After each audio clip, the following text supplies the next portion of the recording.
Hi everyone, as you can probably see we're on Tank Meadow and what a beautiful view. Samuel's going to show you now a beautiful view of Ross-on-Wye. Can't quite get the church in, that's to the left, but what a beautiful view it is. I don't know if you've ever been really tired and then you've come into a situation where you think you can have a rest, but instead of having a rest, loads of people are there.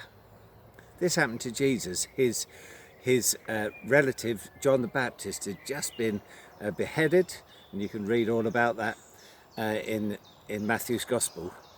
And then Jesus wanted a rest, and he came in the boat, but people followed him in the boat, and they followed him. He got out of the boat and he saw some of them, and then there was a vast crowd.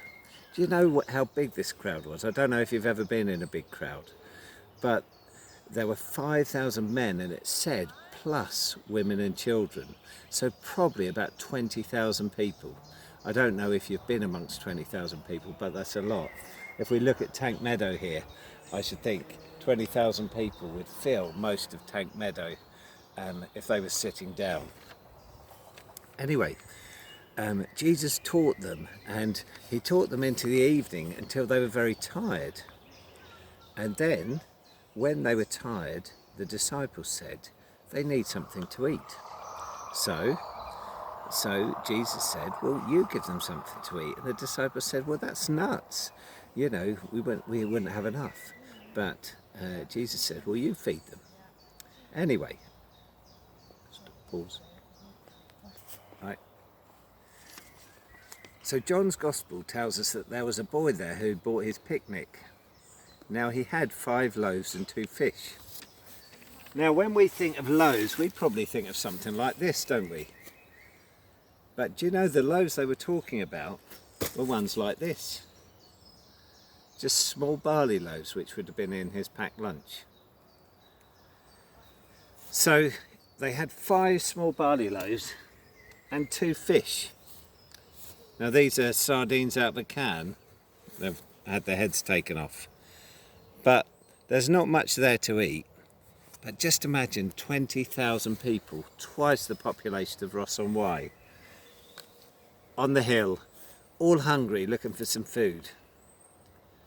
Jesus gave thanks to God, and he broke the bread, and he broke the fish. And I don't know how it works, but it was a miracle. And the amount of food expanded, and everyone was able to have enough. Everyone was fully satisfied with their food. There were 20,000 people there. Can you imagine it? But the 20,000 people also tells us something. If it hadn't have been true, I'm sure they would have told. So when Mark wrote it down, they would have said, Mark, that's rubbish. They didn't really feed me. It was just a con. But no one said that to Mark when he wrote it down, or to Matthew, or to Luke, or to John. They were all convinced it was a true story.